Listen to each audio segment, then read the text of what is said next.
been in Australia for Eight almost months, a year about 8 now. months, yeah, 8, 9 months, yeah. What were your first impressions when you got here of the media market? Oh, my first impression was that I was just lucky to be here. I mean, I spent the last, I don't know, 15 years in the US and traveling the world and living in all over the planet, spending half my time in China recently.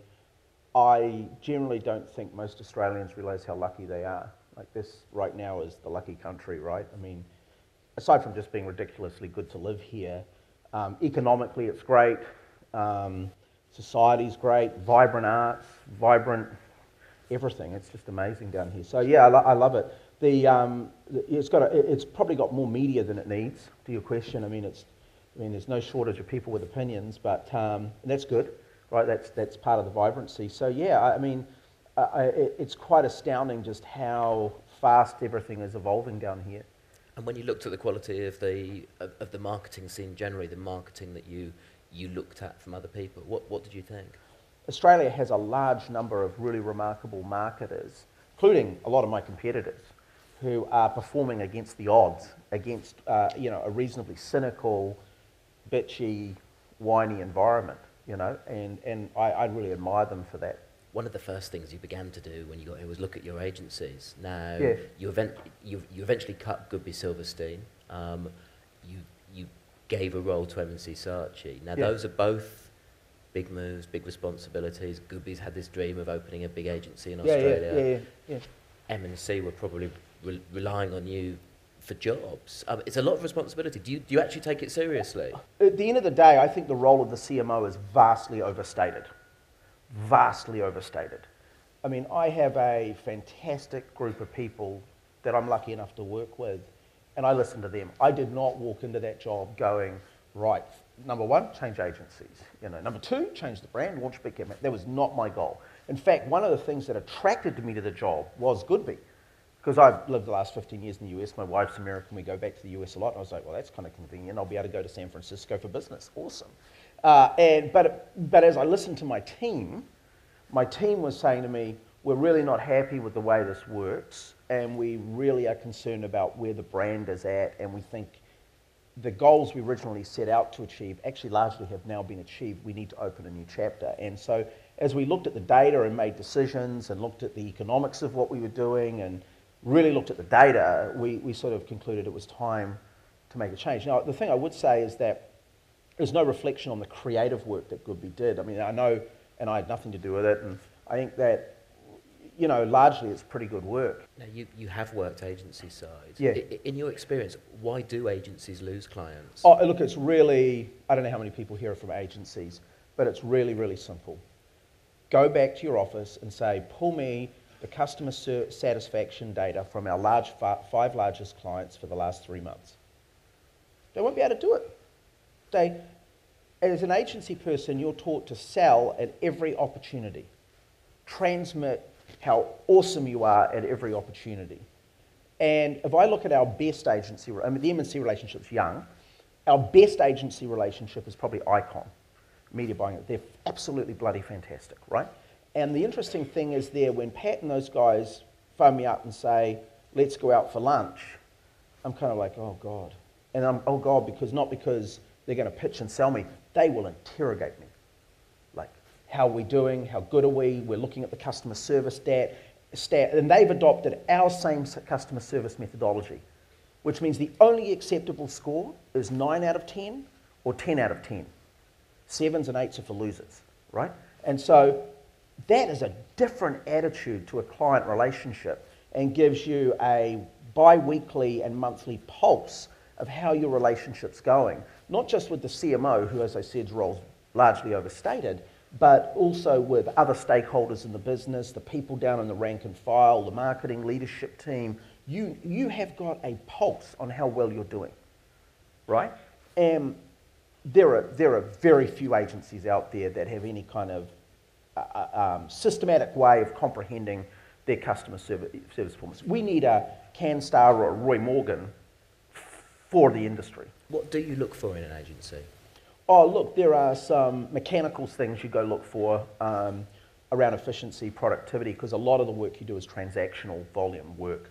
And then you're obviously looking at their ability to bring insights and the strategy to life. And I really think too many clients outsource that to somebody else rather than saying, no, we have to own the strategy and the insight, and then we have to find the very best creative partner we can to shine a spotlight on that. And I think, for instance, that's what Tourism Australia has done so well. Okay. Built the insight, built the strategy, found great creative, works well. Well, let's talk about the move to the Can campaign. So we started out with one of the biggest pieces of research the bank's done, and the brand team did a fantastic job working with a group of guys called Strategy First out of the US. They're ex-CMOs of Coke and Procter & Gamble, so they know the business side as well as the brand strategy side. And we did this enormous piece of research, and what we learned through that research was just absolutely intriguing, because we weren't looking at what people thought was important in a brand, but we were looking at that alongside the things that motivated them. Like what would attract you to do something, right? And learned a whole lot of fascinating things through that. And that resulted in a set of core brand insights that really centered around this notion of, I really want a financial partner that's going to help me move forward in my life. Now, you don't move me forward in my life. We heard that time and time again, but you help me. And at every single point of my journey in life, I turn to my financial institution for help, and I normally get a new one or change my existing one where they're not there to help me. And you get married, you go to see your bank. You buy your first car, you go to university, you engage, right? And as we looked more and more into that insight, and particularly Middle Australia, we heard time and time again this big theme that came through was that we are so sick and tired of you banks talking about each other. We're so sick of the negativity. We're sick and tired of everyone thinking they have to stand on everyone else's shoulders to be good. You're thinking of NAB and the breakup in particular? No, I think NAB was actually probably on strategy. They're the fourth largest bank in Australia, going strong. I mean, I'm not sure I would have done that strategy myself. And I've seen that strategy done many, many times overseas, including some of the ideas they implement, and that's fine too. They deserve huge credit for a really good campaign. So I hope it worked for them, and I hope they feel they got the business outcomes they sought. So good for them. But it's more the whole industry switches into that mode of like seeking to tear each other's hearts out at every opportunity, as opposing to inspiring the hearts and minds of the customers we're seeking to serve. A simple word like that, a time like this where everyone's speculating, the bank's going to pass along the biggest rate cut.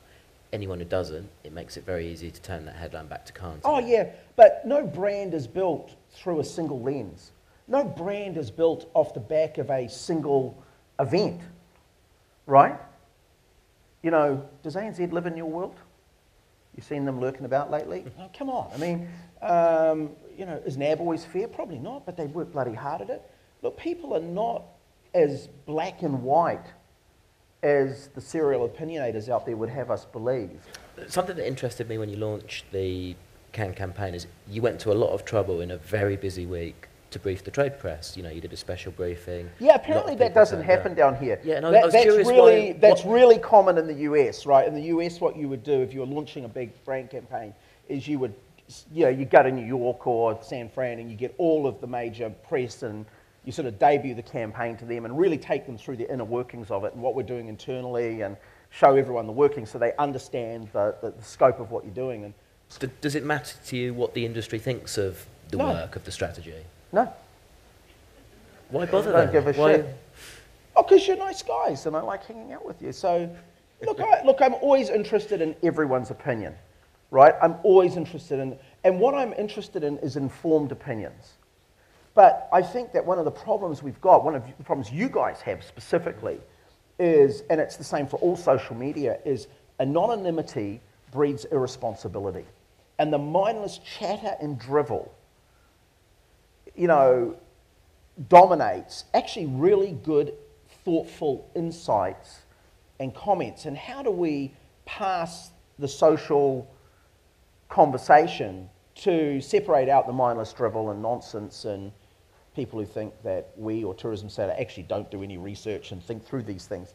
you know, from people who actually have genuine comments and actually good points. Look, I know there are negatives about the campaign. I know it's not perfect. I know there are things that people won't like. And I'm interested in hearing those perspectives. You blog personally. Yeah. What do you do with anonymous comments on your blog?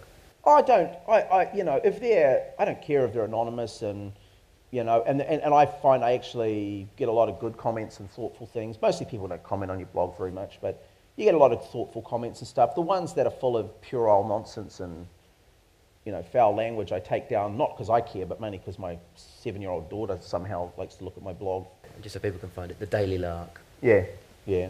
What's your advice to people who sort of say, you know, I work somewhere, and you often see that someone comes along to a conference like this, and they're the one person in the department who's kind of interested in digital or whatever. Or social is the other one I get all yes. the time in emails, like, I work at a company and we're kind of old and a bit tired and I'm trying to convince my bosses of social and blah, blah, blah, blah, and they don't really get it. And any thoughts? You know? And what is your advice?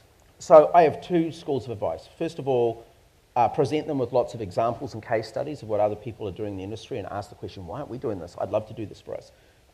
Build examples of how you can actually impact the business. Look to do small things, not big things, and go for small wins and get the train going. Look to partner with your agencies, because your agencies are often really good at selling things in around people and then through things.